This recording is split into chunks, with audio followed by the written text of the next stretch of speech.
बोलिए सदगुरुदेव की जय। सदगुरु कबीर साहिब जी इस 10वें प्रकरण हिंडोला में यह कह रहे हैं कि भरम हिंडोले झूले सब जग आए, है ना। भरम के हिंडोला में हम सभी लोग झूल रहे हैं। तो इस झूले में हमने पाप पुण्य के और मेरु के विषय में चर्चा की थी। पाप पुण्य के दो खंबे हैं और माया का मेरु जिस पर ये झूला डला हुआ है। सदगुरु कबीर साहब आगे कह रहे हैं कि ये लोभ का भंवरा है और विषय का मरुआ है। काम कीला इसमें लगा हुआ है और शुभ शुभ के दो डांडी हैं और जिस पर दोनों को पकड़ करके आदमी बैठा हुआ है। आगे साहिब कहते हैं कर्म पटरिया बैठ के को न झूले आन। सदगुरु कबीर साहिब जी कहते हैं भंवर एवं भंवर कली उस कड़ी को कहते हैं जो कील से जुड़ी हुई तो रहती है परंतु वह सब ओर घूम सकती है। जैसे पशुओं के गले की जंजीर आपने देखी होगी, बीच में जो रहती है कड़ी वो भी घूमती है। झूला को घुमाने वाली भंवर कली होती है। इस भ्रम हिंडोले की भंवर कली क्या है? भ्रम के हिंडोले में झूलने के लिए जो कली भंवर कली लगी हुई है वह है लोभ। लोभ वह मनोवृत्ति है जिससे जड़ वस्तुओं के लिए हमारे मन में लालच, ललक एवं आकर्षण रहता है। लोभ न हो तो जड़ वस्तुओं के लिए कोई लालच नहीं, कोई ललक नहीं और प्राणियों के प्रति हमारे मन में मोह न हो तो कोई आसक्ति नहीं, लगाव नहीं, उनसे कोई चिपकाव नहीं। तो सदगुरु कबीर साहब जी यहाँ उस मन की वृत्ति को जड़ पदार्थों में लगी होने से लोभ कह रहे हैं। सदगुरु कबीर साहब जी कह रहे हैं यही तो भ्रम के हिंडोले को झुलाता है। भंवरा झूले को घुमाने में सहायक है, वैसे लोभ भ्रम हिंडोले को चक्कर देने में सहायक है। लोभ के कारण ही तो आदमी रात दिन बैठना नहीं चाहता, तो काहे चक्कर काट रहे भाई? लोभ लगा है विषयों का, धन का, संपत्ति का, किसी भी चीज का। अब विषयों में है तो उसको आसक्ति कह देते हैं, प्राणियों में है तो उसको मोह कह देते हैं, पदार्थों में है तो उसको लोभ कह देते हैं। है वही आदमी समझ नहीं पा रहा, अज्ञान के कारण से लोभ मोह और आसक्ति में पड़ा हुआ है। लोभ के कारण ही तो आदमी क्या करता है, रात दिन उसको बैठना अच्छा नहीं लगता है। लोभ लगा है थोड़ा और कमा लूं, थोड़ा और इकट्ठा कर लूं, यही सब लोभ के कारण से कई कहानियां हैं लोभी व्यक्तियों की। एक व्यक्ति को लोभ हो गया कि मैं सबसे ज्यादा धन और संपत्ति बटोर करके बड़ा आदमी बन जाऊं। तो लोगों ने बताया कि भाई हमारे देश में तो जमीन की कीमत कम है, लेकिन एक देश ऐसा है विदेश में जहाँ पर अपने यहाँ की जमीन बेचकर यदि हम वहाँ लेना चाहें तो वहाँ जमीन प्लाट बड़े सस्ते हैं। तो उसने यहाँ की संपत्ति को बेच करके विदेश की टिकट कटवाई और वहाँ चला गया। पूछा कितना भाई जमीन के दाम का है? बस 10 रुपया 10,000 घंटा। कहा 10,000 घंटा का? हाँ 10,000 में 1 घंटे में 10,000 रुपये लगेंगे, लेकिन जितने यहाँ से खंबा गाड़ लो और जितने दूर तक तुम दौड़ सकते हो उतनी जमीन तुम्हारी। तो कहानी में हमने सुना है, कई महात्मा कहते हैं बात को समझाने के लिए, कोई ऐसा देश हो या ना हो, लेकिन हमारे जीवन में यही घटना घट रही है। वो सुबह से शाम तक दौड़ता रहा, इतना और उतना और, न पानी पिया, न खाया, न बैठा, और शाम तक वो जब लौटने की ये भी शर्त थी कि भाई यहीं इसी खूंटी पर आपको लौट के भी आना है, वहां से आप यहाँ से दौड़ना शुरू करिए, लौट के आपको यहीं आना है, फिर उतनी जमीन आपकी हो जाएगी। तो जब दौड़ता तो गया लेकिन लौटना भूल गया कि वहीं लौट करके शाम तक जाना है, सूर्यास्त होने के पहले। जब लौटने लगा तो उसकी सारी शक्ति समाप्त हो गई थी, नहीं लौट पाया, वहीं गिरा और मर गया। लोगों ने कहते हैं वहीं जहाँ गिरा था वहीं उसको दफना दिया कि इतनी ही जमीन इसकी है। तो चाहे सिकंदर हो, चाहे दुनिया का कोई भी राजा हो, महाराजा हो, चक्रवर्ती हो, गरीब हो, अमीर हो, सबको इस दुनिया से जब जाना पड़ता है तो चाहे जितना कमा लो, खाली हाथ ही जाना पड़ता है। इसलिए हम लोग भजन में भी सुनते हैं कि मुट्ठी बांध आया जग में, खाली हाथ जाएगा, 2 दिन की जिंदगी है 2 दिन का मेला। इस संसार में हमें जो कुछ भी मिला हुआ है 2 दिन का मेला है, और इसी मेले में झमेला है। और इस झमेले में आदमी अपने आप को भूल जाता है, वो यह नहीं जान पाता कि मैं सबसे अकेला हूँ। पत्नी के साथ, बच्चों के साथ, मित्रों के साथ रह कर के भी अपने जीवन की सारी समस्याओं को, अपने जीवन के दोष दुर्गुणों को, विकारों को यदि वो बना करके रखा है तो उसका जो दुख मिलता है, या सद्गुण सदाचार से जीता है, सेवा परोपकार की भावना रख करके लोगों के साथ अच्छा व्यवहार कर रहा है, तो जो सुख पूर्वक जी रहा है वो उसका व्यक्तिगत है, सुख या दुख। इसलिए आदमी को ये समझना चाहिए कि लोभ, मोह और आसक्ति में पड़ करके अपनी आत्म स्थिति को नहीं खोना चाहिए। ये संसार के जो झंझावात हैं वो हमारे मन पर समय समय से प्रभाव डालते हैं, लेकिन जो ज्ञानी है वो इनको पूरा, इस प्रभाव को पूरा समाप्त कर देता है। इसी के लिए वो साधना में लगा रहता है कि जीवन भर हम संसार में तो सुख है नहीं है, तो उसको पूरा 100% विश्वास हो गया। आज हमारी साथी गुरुदेव जी के प्रवचन सुन रही थी, मैंने भी सुना गुरुदेव जी की वाणी को। गुरुदेव जी कह रहे थे कि दुनिया से हार मान जाओ, हार माने बिना हमारा कल्याण नहीं हो सकता है। चाहे जितना बड़ा हम आश्रम बना लें, मठ मंदिर बना लें, जितना हम मित्र बना लें, परिवार बढ़ा लें, धन संपत्ति बढ़ा लें, कुछ भी बढ़ा लें, लेकिन हार माननी पड़ेगी। इस संसार में जीत नहीं है। जीत तो अपने आप में है। अपने आप को जीत सकते हो, मोह को जीत सकते हो, अहंकार को जीत सकते हो, लोभ को जीत सकते हो, आसक्ति को जीत सकते हो, ममता को जीत सकते हो, उसको नहीं जीतते। हमें ये लगता है कि सब हमारे हैं, ये भ्रम को आप जीत सकते हो। कोई तुम्हारा नहीं है, तुम्हारे कर्म ही तुम्हारे असली साथी हैं। यदि कर्म हमारे और आपके सही नहीं हुए तो हम किसी को जीत नहीं सकते हैं। कोई हमें अपना साथी हमें स्वीकारने के लिए तैयार नहीं है।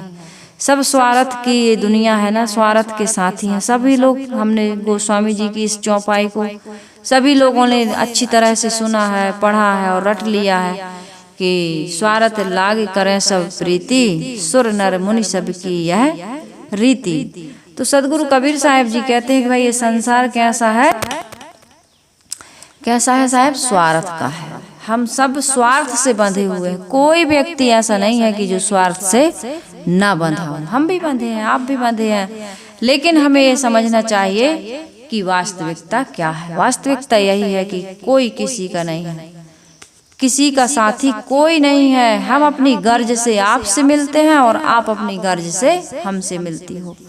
मैत्रेय को याज्ञवल्क्य जी यही समझाते हैं। जब घर का, परिवार का, धन संपत्ति का, सबका बंटवारा करके, 2 पत्नियां थी उनकी, मैत्रेय और कात्यायनी, तो छोड़ करके जाने लगे कि आओ तुम दोनों को धन का उचित बंटवारा कर दें और हम जा रहे हैं अपनी शांति के लिए, आत्म कल्याण के लिए, त्याग वैराग को साधने के लिए।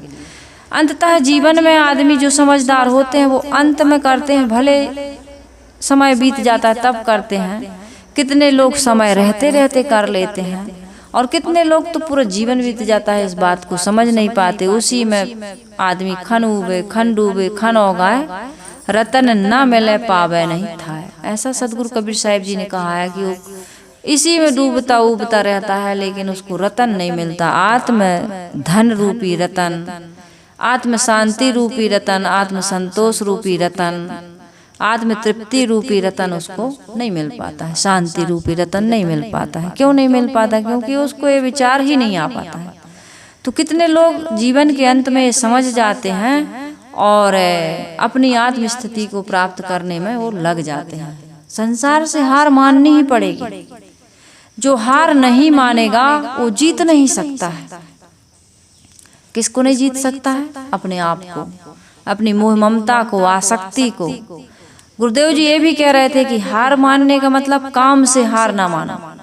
जिस घर में रहते हो, परिवार में रहते हो, समाज में रहते हो, उनकी उचित सेवा करते रहो।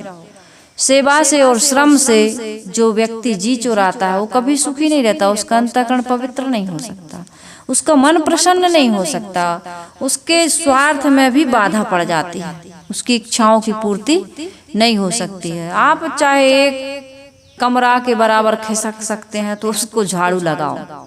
अपना नहाना है, अपना धोना है, अपने कपड़े धोना है, अपना कमरा साफ करना, अपने बर्तन साफ करना है।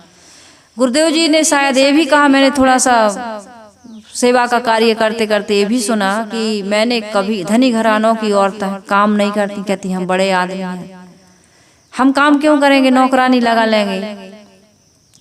तो पहले के जमाने में हमने, गुरुदेव जी कह रहे थे कि कभी नहीं सुना कि बच्चा पेट फाड़ करके, पेट काट करके आता है, किसी को नहीं सुना, क्योंकि प्रकृति ने ये व्यवस्था की ही नहीं कि बच्चा पेट काट के निकाला जाए। बच्चा पैदा होने की एक अपनी नियम है, अपनी प्रक्रिया है। लेकिन आज धनी घरानों की जितनी औरतें हैं, गुरुदेव जी ने एक आकलन किया है, अधिक किसी किसी को अपना नॉर्मल डिलीवरी हो रही है, अभी औरतें समझ रही हैं, माता बहनें समझ रही हैं, तो अब श्रम करती हैं। नहीं तो अभी बीच में इतना अस्पताल में पैसा है, 1-2 लाख लग जाए कोई बात नहीं, जा करके इंजेक्शन लगवाए, बॉटल चढ़वाए, दर्द खत्म, पड़ी है बिस्तर पर, डॉक्टर ने समय दिया और बस पेट काट के उस बच्चे को निकाल दिया। तो क्या मिल रहा है आपको? आलस से शरीर को कटवा रहे हो, फड़वा रहे हो, सिलवा रहे हो, तो बहुत समस्याएं आ रही हैं। इसलिए कह रहे हैं गुरुदेव जी, श्रम करो, श्रम से ना हारो, मेहनत से ना हारो, लेकिन संसार से हार जाओ। संसार से हारे बिना अपने ही बेटे से हारना पड़ता है, अपनी ही बहू से हारना पड़ता है, अपने ही मित्र से, अपने ही पति पत्नी से हारना पड़ता है। बिना हारे तो काम चल ही नहीं सकता। और जो नहीं हारता है वो ज्यादा हारता है, और जो बिल्कुल सहजता से हार जाता है वही जीत जाता है।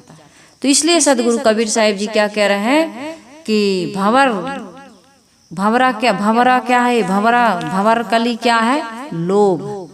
ये लोभ है, लालच है, मोह है, आसक्ति, सारी चीजें हैं। एक चीज पर यहाँ सदगुरु कबीर साहिब जी बता रहे हैं कि लोभ भंवरा और विषय मरुआ और काम कीला ठान, सुबह शुभ बनाए डाड़ी गहे दोनों पान।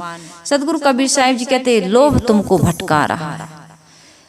लोभ पर से सदगुरु कबीर साहिब जी कहते हैं लोभ है जन्म गमाइया, पापे खाया पुण्य और साधी सो आधी कहा ता पर मेरा खून।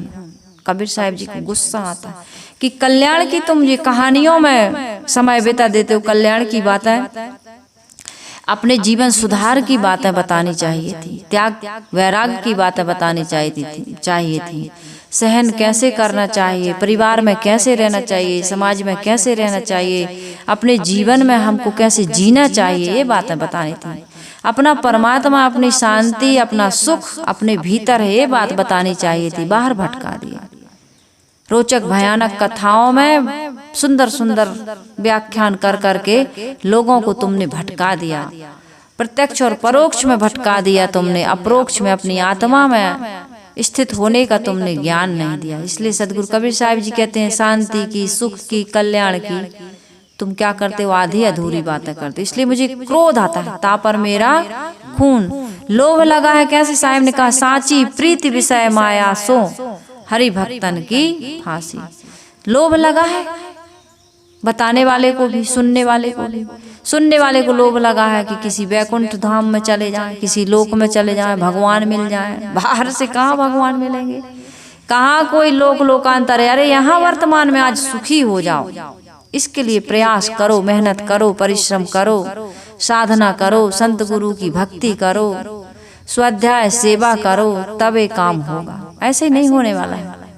माला जपने से, राम राम कहने से ना आम का वृक्ष उग सकता है, ना उसमें फूल फल लग सकते हैं। यदि आम खाना है तो पेड़ बोना पड़ेगा, प्रतीक्षा भी करनी पड़ेगी, उसको सींचना पड़ेगा, खाद डालना पड़ेगा, पानी डालना पड़ेगा, उसकी सुरक्षा करनी पड़ेगी।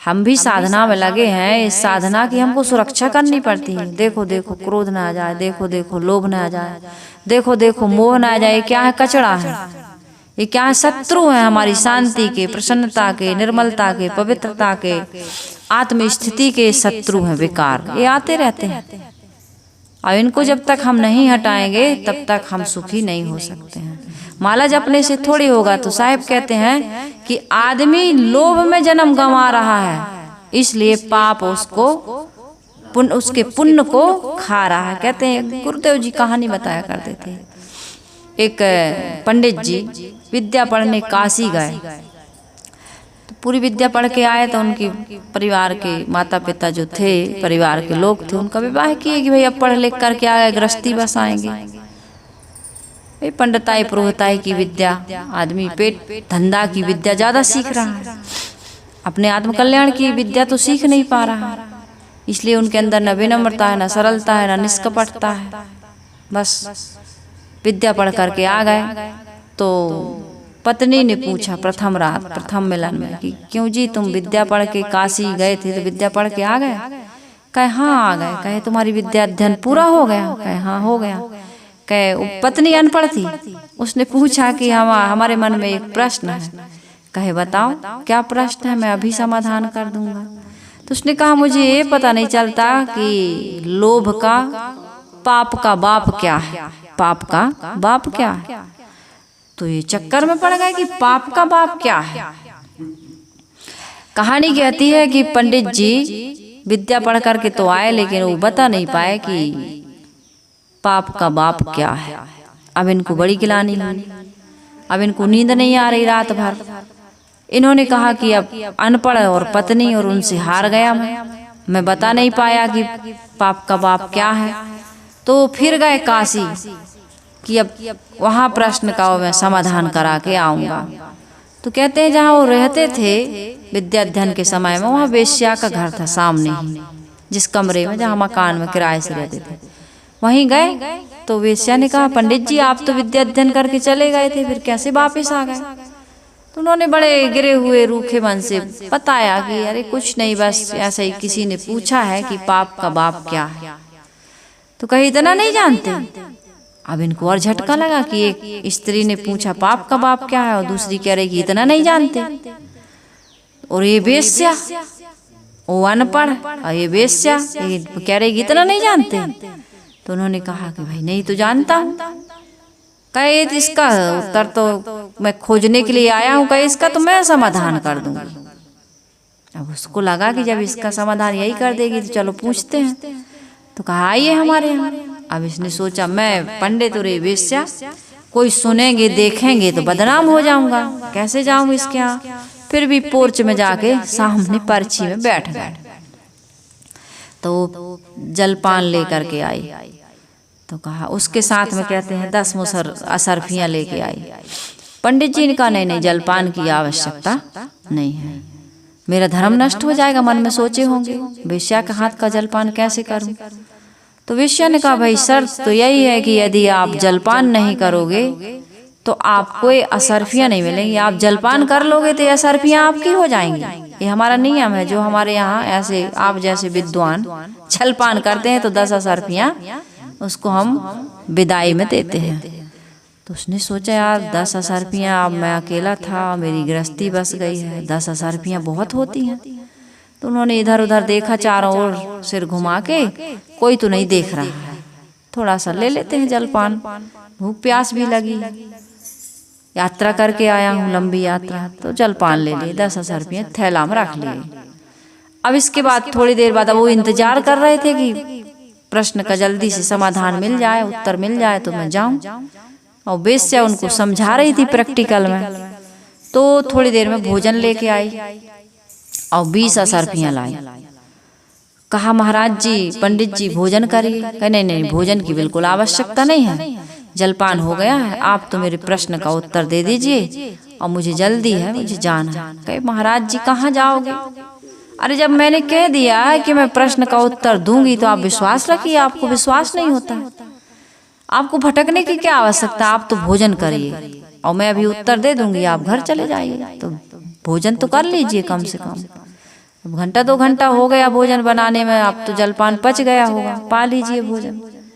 तो पंडित जी ने कहा कि ऐसा करो, भोजन तो पाएंगे, अब 20 रुपयों का लोभ 10 तो रखा ही ली थी और 20 और आ रही हैं साथ में। तो उन्होंने कहा ऐसा करो, थोड़ा देवी दरवाजा लगा दो। तो वेश्या ने दरवाजा लगा दिया। तो इन्होंने भोजन पाया और जल्दी में भी आदमी मिनटों में खा लेता है। अब बताओ बोले। तो वेश्या ने कहा पंडित जी, लोभ ही पाप का बाप है। देखो आप हमारे हाथ का पानी भी न पीते, लेकिन 10 रुपयों ने पानी पिला दिया, जलपान करा दिया, और 20 रुपयों ने भोजन करा दिया। अब आपका धर्म नष्ट नहीं हुआ? आदमी लोभ में पड़ करके अपने धर्म को नष्ट कर लेता है। करने न करने के भाव को भूल जाता है। लोभ में क्या करता है? भाई की जमीन मेड़ काट लेता है। काट रहा कि नहीं? लोभ ही तो है। बराबर का हिस्सा मिला है लेकिन मेड़ काट रहा है। खेत में उसको संतोष नहीं, मेड़ में संतोष, मेड़ काट रहा है।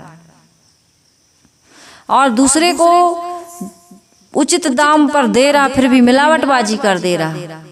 नहीं, सरकार आपको पैसा दे रही नौकरी के, लेकिन आप काम चोरी कर रहे। लोभ ही तो है। आप अस्पताल में डॉक्टर है मान लीजिए, आप आधा टाइम वहां ड्यूटी देते हैं, आधा टाइम प्राइवेट में आप अपनी अस्पताल खोल लिए कि नहीं खोल लिए? मेडिकल, कोई मेडिकल स्टोर में धांधलेबाजी कर रहा, सब कहीं लोभ के कारण कर रहा ना।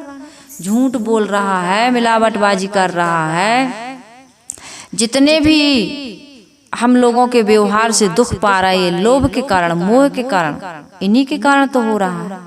लोभ और मोह आदमी को परेशान कर रहे थे। यहाँ तो लोभ के बारे में साहब कह रहे हैं, लोभ भंवरा विषय मरुआ काम कीला ठान। सतगुरु कबीर साहब जी कहते हैं लोभ के कारण से आदमी कितना धर्म को नष्ट कर रहा है। और धर्म ही आदमी का सच्चा साथी है, धर्म ही माई बाप है, धर्म ही हमारे सच्चे सेवक हैं। धर्म के बिना हमारा धर्म ही कल्प वृक्ष है, कामधेनु है और पारस मणि है। यदि धर्म नहीं तो हमारे साथ में कुछ भी नहीं है। धनानि भूमो पश्वस्य गोष्ठे भार्या ग्रह द्वारे जना शमशाने देहश्चितायाम परलोक मार्गे धर्मानु गो गच्छन्ति जीव एका। कौन जाता है हमारे साथ में? बिस्तर पर पड़े रहेंगे तो हमारा धर्म ही हमारा साथ देगा। यदि धर्म किया है तो बहू सेवा करेगी, बेटा सेवा करेगा, मित्र देखने आएगा। और धर्म नहीं है, लोभ ही लोभ किए हो, पाप ही पाप किए हो, लोगों को छल किया है, ठगा है आपने, लोभ के कारण से किसी भी प्रकार का कोई गलत कार्य किया है, आपके परिवार के लोग आपकी सेवा नहीं करेंगे, कोई साथी नहीं होगा। धर्म ही एक सच्चा साथी है, इसलिए धर्म पूर्वक जीवन जीना चाहिए। सदगुरु कबीर साहब जी कहते हैं लोभ के कारण तो आदमी रात दिन बैठ नहीं रहा। जीवन धारण करने के लिए वस्तुओं की आवश्यकता सबको है, ये लोभ से नहीं, ये पुरुषार्थ से प्राप्त करो। लोभ नहीं करोगे, मेहनत करोगे, ईमानदारी का कमाओगे, नमक रोटी खाओगे, फिर भी आनंद आएगा। फटी चटाई पर, टूटी खाट पर सोओगे और झोपड़ी में रहोगे पन्नी बांध के, है ना, तब भी आपको अच्छा लगेगा। आपके बच्चे, आपके परिवार के लोग आपका आदर करेंगे। आपके हमारे भी साथी जानते तो सब हैं। यदि हम बेईमानी करते हैं, झूठ बोलते हैं, तो परिवार के लोग या हमारे मित्र या हमारे साथी हमें जानते हैं कि तुम कैसे जी रहे, और उन्हीं की नजरों से फिर हम उतर जाते हैं, गिर जाते हैं। इसलिए भाई समझदारी से व्यवहार करो। यदि ये ना कहो कि हम सास के साथ या पड़ोसी के साथ या किसी व्यक्ति के साथ गलत कर रहा है, तो हम जिनके साथ रहते हैं वो नहीं जानेंगे, वो जानते हैं। आज तुम दूसरे के साथ जो रवैया अपना रहे हो, कल तुम्हारे साथ वही अपनाया जाता है। इसलिए जीवन धारण करने के लिए वस्तुओं की जरूरत तो है, परंतु लोभ बस हो जाता है तो आदमी भटकता है। लोभी आदमी त्यागी नहीं हो सकता, और जो त्यागी नहीं हो सकता है वो शांति नहीं पा सकता है। त्याग में शांति है, शांति भोग में नहीं है। ये अच्छी तरह से गांठ बांध करके याद रख लो, भोग में शांति नहीं है। जितना भोगों को आप या जितना वस्तुओं को, प्राणी पदार्थों को आप अपने कब्जे में करना चाहोगे उतना आसान, और जितना इनका मोह लोभ त्याग दोगे उतना सुखी हो जाओगे। वही मैंने कहा ना शुरू में कि हार मान जाओ, हार नहीं मानोगे तो जीत हमारी और आपकी नहीं हो सकती है। इसलिए यह भ्रम, लोभ भ्रम हिंडोले के बेग से नचाने वाला है, जिसमें सब जीव चक्कर काट रहा है। जिस पर झूला लटकाया जाता है वह अवयव क्या होता है? मरुआ कहलाता है। इस भ्रम हिंडोले का मरुआ विषय है। विषय को कितने हैं कांति देवी? कितने विषय हैं? हाँ, कौन कौन से? सही उत्तर है 5 विषय हैं। कौन कौन से? कौन कौन से तुम बताओ? शब्द और स्पर्श। शब्द, स्पर्श, रूप, रस, गंध, ये 5 विषय हैं। इन्हीं विषयों के समवेत स्वरूप पर यह झूला लटका हुआ है।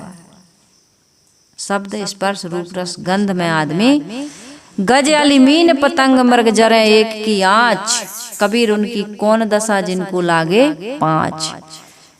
इन गज हाथी को, मछली को, भंवरा को, हिरन को, एक एक विषय उनके लिए जानलेवा है।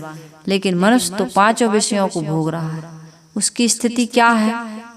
अन्य प्राणी तो सुख से जी रहा है, उनमें इतना राग द्वेष या चिंता या आत्महत्याएं या बलात्कार आदि की घटनाएं ये सब नहीं हो रही कि हो रही। वो अपना पेट भरने के लिए थोड़ा लड़ झगड़ लेते हैं और पेट भर गया फिर उसी टट्टी पेशाब कर देते हैं। वहीं पड़ा है, लेकिन खाते पीते पेट भर गया फिर वो देखते भी नहीं, बस तो उसी चारा घास पर बैठ के पागुर मारते हैं।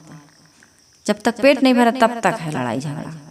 अब यहाँ तो पेट नहीं, पेटी भरी है, लेकिन और खजाना भर जाए तब भी लड़ रहा है कि नहीं लड़ रहा है? तो ये अज्ञानता है 5 विषयों के कारण से। सदगुरु कबीर साहब जी कहते हैं कि शब्द, स्पर्श, रूप, रस, गंध में क्रमशः कान, चाम, आँख, जीभ तथा नाक में रमण करता है और आसक्त होता रहता है। साहब कहते हैं कि विषयों के बस होकर सारा संसार नाच रहा है। शब्द में हिरण, स्पर्श में हाथी, रूप में पतिंगा, रस में मछली और गंध में भंवरा मारा जाता है।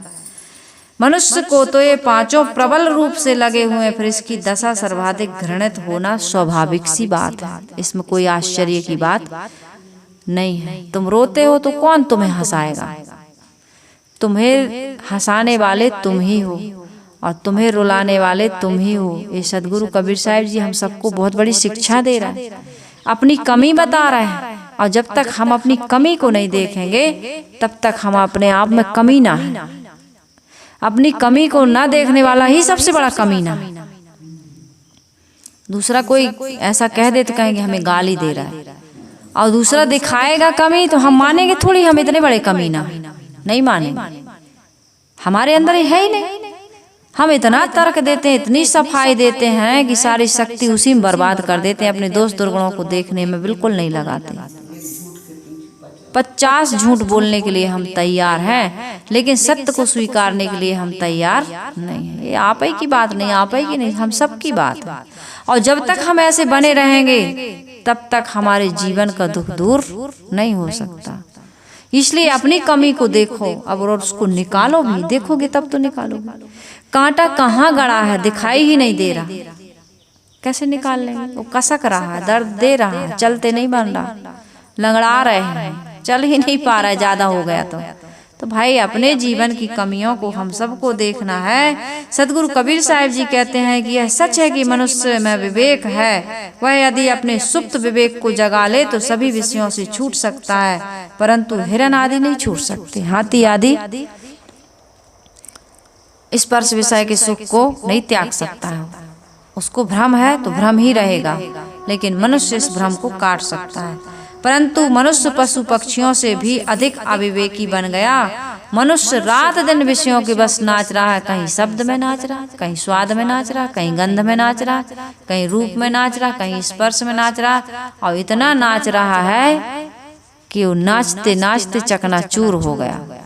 लेकिन आदत नाचने की, जो लोग नाचते हैं बाजे बजे और वे ना नाचा, जिनको माई आती है ना, देवी देवता आते हैं, कहीं बाजा बज जाए, भक्त हो जाए, गीत गाने लगे कोई, तो बिना लट छुटकाए नाचे मान नहीं सकता। वो ऐसे ही हमारे सामने विषयों का ऐसा लोभ, ऐसा लालच लगा है कि हम उसका सेवन किए अपने आप को रोक नहीं पा रहे हैं, सेवन किए बिना रोक नहीं पा रहा है।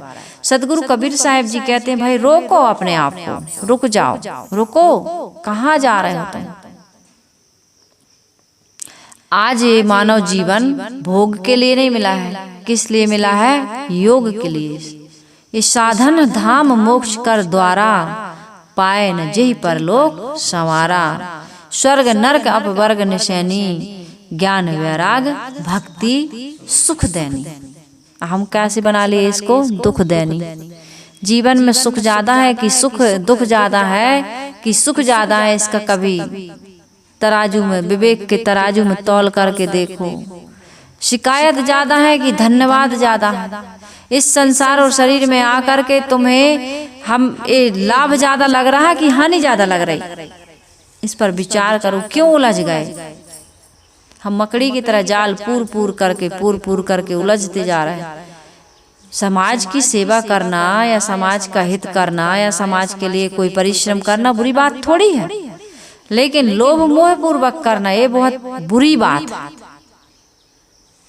इसलिए सदगुरु कबीर साहिब जी कहते हैं, हिंडोले के सारे यब यब यब यव यव यब या अवयव अवयव अवयव, लोहे के कीले गाड़कर कसे होते हैं। इस भ्रम के हिंडोले के सारे अवयवों को कसने में काम के कीले लगे। काम के कीले, काम कितना मजबूत है। काम का अर्थ है कामना, इच्छा, ऐष्णा, ये पुत्र की ऐष्णा, ये वित्त की ऐष्णा, ये लोक ऐष्णा। काम के कीले हैं। कीले निकल जाए तो झूला क्या होगा? कीला निकल जाए किसी गाड़ी का, किसी भी झूले का, तो क्या होगा? बिखर जाएगा। इसी प्रकार काम का अंत हो जाए तो भ्रम का हिंडोला रहे ही ना। यह काम जीव को नचा रहा है। कामना में अंधे होकर के लोग क्या क्या करते हैं? व्यभिचार कर देते हैं, हत्या कर देते हैं, डाका कर देते हैं, छल कपट, विश्वासघात करते हैं, एक दूसरे पर एसिड छिड़क देते हैं। क्या क्या कर रहा है सब? कोई ड्रम में डाल देता है तो कोई क्या हो रहा है, सब बताने की आवश्यकता नहीं। आप लोग हमसे ज़्यादा जानते हैं, क्योंकि हम तो अखबार, न्यूज, ये टीवी, ये टेलीविज़न कुछ भी नहीं देखते हैं। मोबाइल में भी ज़्यादा हम ये सब नहीं देख पाते हैं। संसार के लोग ज़्यादा सुन रहे हैं क्या क्या हो रहा है। पढ़ने में आदमी की दिल दहल रहा, करने में नहीं दहल रहा। ये क्यों? कौन करवा रहा है ये सारे कांड? काम करवा रहा है, कामना करवा रही है, ऐष्णा करवा रही। इसलिए सदगुरु कबीर साहिब जी कहते हैं कि भाई कामना में प्रमत्त होकर के ही लोग पिता की, गुरु की, पति की, पत्नी आदि की हत्या कर रहे हैं, अपनों की हत्या कर देते हैं। बताइए ये कामना आदमी की कितनी प्रबल हो जाती है कि अपने लोगों की ही हत्या कर देते। कामना में अंधा होकर आदमी क्या क्या नहीं करता है। यह कामना के कीले से कसा हुआ भ्रम का हिंडोला जीव को चक्कर कटा रहा है। कहते हैं एक जगह ऐसी घटना घटी, कहते हैं एक लड़की 18-19 साल की, सच्ची घटना है, एक कोई कहानी नहीं है और सभी लोग जानते हैं। खैर उसका नाम तो मैं लेने का जरूरत नहीं है। ऐसी घटनाएं बहुत सारी हो रही है, कई व्यक्ति के साथ नहीं। कहते हैं वो लड़की मॉडलिंग करती थी और छोटे छोटे कपड़े पहनती थी और इसमें मोबाइल में स्टेटस रील्स बना करके डालती थी। स्टेटस लगाती थी, रील बनाकर डालती थी, रील्स बना करके डालते हैं। मुझे तो ज़्यादा इस चीज़ के विषय में पता नहीं है, लेकिन थोड़ा थोड़ा जानती हूँ, सुनती रहती हूँ मैं। तो ये सब करती थी तो उसके भाई को, माँ को पसंद नहीं था, रोका, नहीं मानी। आपस में भाई और बहन का झगड़ा हुआ। एक ही भाई एक ही बहन थे और सारी पता नहीं क्या ऐसा हुआ कि पिताजी उसकी सारी संपत्ति, प्रॉपर्टी बेटी के नाम कर गए थे। क्यों ऐसा किया? ऐसा होता तो नहीं है ज्यादा। तो लड़की मानती नहीं थी। लड़की ने, कहते हैं 4 कुत्ते पाल रखे थे, तो उन कुत्तों का नाम उसने क्या रखा था? अपने जो भाई का नाम था ना, वो नाम रखा था। एक दिन हुआ क्या, उसके भाई ने उसकी हत्या कर दी। अब प्रॉपर्टी भी नहीं है मेरे नाम पर और मेरी बात भी नहीं मानती। मैं कहता हूँ, एक तो जवान है, कंवारी है, कपड़े कम पहनती है, ऐसे ऐसे ये सब बना बना के डाल रही है रील्स और स्टेटस लगा रही है। मुझे समाज में जीने के लायक नहीं छोड़ा इसने। तो चाकू, एक दिन झगड़ा हुआ कहते हैं, तो भाई ने कुछ कहा तो चाकू उठा करके लाई और भाई को मारने के लिए। और भाई से कैसे जीतेगी भाई, वो भी जवान ये भी जवान, तो लड़की से ज्यादा ताकत तो लड़कों की होती, शक्ति में उनके पास ज्यादा शक्ति होती। उसी चाकू से बहन जो चाकू भाई को मारने के लिए लाई थी, लड़ाई में एक तमाचा मार दिया भाई ने। अब ये चाकू उठा करके ले आई, अब बड़ी चढ़ी तो थी, तो भाई ने उसी चाकू से उस बहन की हत्या कर दी और लाश को ठिकाने लगा दिया। बहुत खोजबीन के बाद पता चला, ऐसी लाश को विकृत कर दिया, ऐसी जगह छोड़ करके आया। वो जो हाथ में टाटू था, टाटू बनवाए रहे, टाटू बनवाते हैं ना, टैटू कहते हैं, क्या कहते हैं, टैटू, उसके द्वारा पता चला कि ये किसकी लाश है। बहुत ज्यादा खोजबीन हुई। ये जो सीसी कैमरा रोड पर लगे रहते हैं उनसे फोटोज निकाले गए, वीडियो निकाला गया, मोबाइल में जो उसने बात की थी लोगों से कॉल निकाले, वो सब पुलिस ने पता लगाया। भाई ने मार दिया था, तो अपने लोग मार देते हैं कि नहीं, क्यों मारा? संपत्ति वो भोग पाई, अपने शरीर से कोई सुख प्राप्त कर पाई हो। महतारी, अब पिताजी तो मर गए थे, माँ बस थी, लेकिन माँ ने भी कोई विरोध नहीं किया। भाई तुम इतना अनैतिक ढंग से जीवन जियोगे तो अपने ही परिवार के लोग मार देते हैं। इसलिए आदमी को नैतिकता, सदाचार का ध्यान रखना चाहिए, त्याग से, वैराग्य से, संयम से, साधना से और विनम्रता से जीना चाहिए, झुक जाना चाहिए, हार मान लेना चाहिए। हार नहीं माने, उसने तमाचा मारा, इसने चाकू लेकर के आ गया। मैंने बताया ना कई बार कई वीडियो में कि भाई आया घूम के एक मुक्का मार दिया, एक चटकन। बहन ने कहा कुत्ता, इधर कुत्ता मुक्का, कुत्ता मुक्का, 50 मुक्का खा गई। अब अंत में चुप होना पड़ा। तो हार मानो, कितना भोगों को भोगोगे, कितना लोभ और लालच करके धन को कमाओगे। तुम्हारे मन का कभी पूरा, हमारे मन का कभी पूरा होता है क्या? मन को मारो। गुरुदेव जी, सदगुरु श्री अभिलाष साहिब जी कहते हैं, सदगुरु कबीर साहिब जी कहते हैं, मन की तरंग मार लो बस हो गया भजन, आदत बुरी सुधार लो बस हो गया भजन।